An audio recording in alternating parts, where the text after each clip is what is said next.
ಸ್ನೇಹಿತರೆ, ನೀವು ಈ ಒಂದು ಟ್ರಿಕ್ಕನ್ನು ತಿಳ್ಕೊಂಡ್ಮೇಲೆ ನಿಮ್ಮ ಕೈ ಕೆಲಸ ಸ್ವಲ್ಪ ಕಡಿಮೆ ಆಗುತ್ತೆ.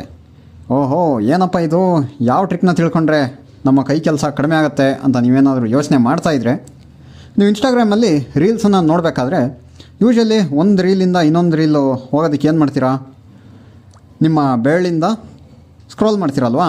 ಸೊ ಟಾಕ್ ಬ್ಯಾಕ್ ಆನ್ ಆಗಿರೋದ್ರಿಂದ ನಾವು 2 ಫಿಂಗರ್ಸಿಂದ ಸ್ವೈಪ್ ಅಪ್ ಮಾಡೋ ಮೂಲಕ ನೆಕ್ಸ್ಟ್ ರೀಲ್ಗೆ ಹೋಗ್ತೀವಿ.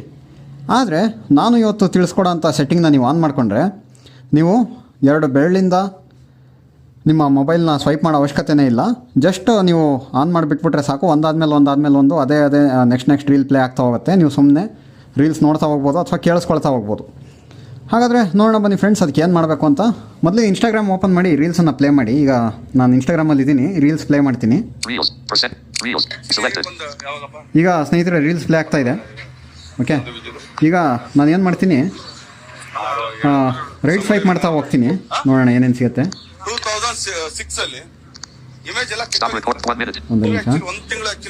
Friends, tag, home, select, message, search into profile, stop record 1 minute, search, real shift, profile under selected, and under like, new like, comment, repost, reposted, share, save, button, save number, more, button.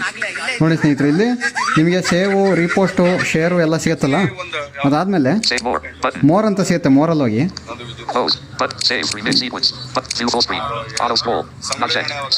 ನೋಡಿ ಸ್ನೇಹಿತರೆ, ಇಲ್ಲಿ auto ಸ್ಕ್ರೋಲು not check ಇದೆ, ಇದನ್ನ check ಮಾಡಬೇಕು.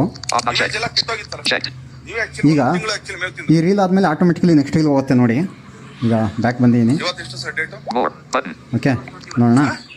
ನೋಡಿ ನೋಡಿ, ಈಗ ನಾನೇನು ಮಾಡಲ್ಲ, ಅದೇ ಹೋಗುತ್ತೆ ನೆಕ್ಸ್ಟ್ ರೀಲ್. ಓಕೆ ಸ್ನೇಹಿತರೆ, ನೆಕ್ಸ್ಟ್ ರೀಲ್ ಹೋಯ್ತದ. ಸೊ ಇದೇ ರೀತಿ ನೀವು ಕೂಡ ಮಾಡ್ಬೋದು ಸ್ನೇಹಿತರೆ. ಅದಕ್ಕೆ ಹೇಳಿದ್ದು ನಿಮ್ಮ ಕೈ ಕೆಲಸ ಸ್ವಲ್ಪ ಕಡಿಮೆ ಆಗುತ್ತೆ ಅಂತ.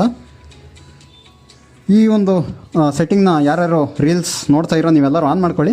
ಹಾಗೆ ಯೂಟ್ಯೂಬ್ ಶಾರ್ಟ್ಸಲ್ಲೂ ಕೂಡ ಇದೇ ರೀತಿ ಒಂದು ಆಟೋಮೆಟಿಕಲಿ ನೆಕ್ಸ್ಟ್ ಶಾರ್ಟ್ಗೆ ಹೋಗೋ ಥರ ಒಂದು ಆಪ್ಷನ್ ಬಂದರೆ ತುಂಬ ಚೆನ್ನಾಗಿರುತ್ತೆ ಅಲ್ವಾ. ಇದೇ ರೀತಿಯ ಹೆಚ್ಚಿನ ಟೆಕ್ನಾಲಜಿ ಟಿಪ್ಸ್ ಆ್ಯಂಡ್ ಟ್ರಿಕ್ಸ್ಗಾಗಿ ನಮ್ಮ ಚಾನಲ್ನ ಸಬ್ಸ್ಕ್ರೈಬ್ ಮಾಡ್ಕೊಳ್ಳಿ. ವಿಡಿಯೋನ ಲೈಕ್ ಮಾಡೋದಂತೂ ಮರಿಲೇಬೇಡಿ.